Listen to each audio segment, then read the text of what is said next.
हमारी सरकार का साफ मानना है कि देश तभी आगे बढ़ेगा जब मेरा किसान मजबूत होगा।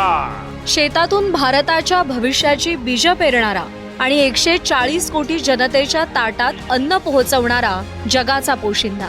याच अन्नदात्याच्या सक्षमीकरणाला केंद्रस्थानी ठेवत गेल्या 12 वर्षात पंतप्रधान नरेंद्र मोदी यांच्या नेतृत्वाखाली भारतीय शेतीच्या विकासाला नवी दिशा, नवी गती आणि नवी संधी मिळाली। बीज ते बाजार या दृष्टिकोनातून सॉइल हेल्थ कार्ड, प्रधानमंत्री कृषी सिंचन योजना आणि ई-नाम सारख्या उपक्रमांनी शेतकऱ्यांना आधुनिक तंत्रज्ञान आणि व्यापक बाजारपेठांशी जोडलं गेलं।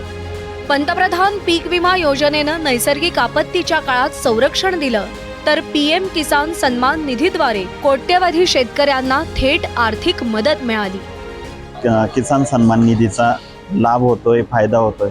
यासोबतच ही जी रक्कम आहे ही शेतकऱ्यांच्या जीवनात मोठा बदल घडवून आणण्यासाठी अत्यंत आवश्यक अशी हा हप्ता आहे। यामुळे अनेक शेतकऱ्यांच्या चेहऱ्यावर एक हसू तयार झालेलं आहे। यामुळे शेतकरी वर्गामध्ये मोठ्या प्रमाणावर आनंदाचं वातावरण असून कुठेतरी प्रोत्साहन शासनाच्या वतीनं यामुळे शेतकऱ्यांना मिळत आहे। किसान समृद्धी केंद्र, कृषी सखी आणि नमो ड्रोन दीदी यांसारख्या उपक्रमांमुळे शेतीत तंत्रज्ञानाचा वापर वाढला। MSP मधील वाढ, दुग्धोत्पादन, मत्स्य व्यवसाय, मध उत्पादन आणि इथेनॉल क्षेत्रातील प्रगतीमुळे शेतकऱ्यांच्या उत्पन्नाचे नवे मार्ग खुले झाले। शेतीला विज्ञानाची जोड, शेतकऱ्याला आधुनिकतेची साथ आणि बळीराजाच्या समृद्धीसाठी कटिबद्ध पंतप्रधान मोदींचं नेतृत्व हाच विकसित भारताचा कृषी मंत्र।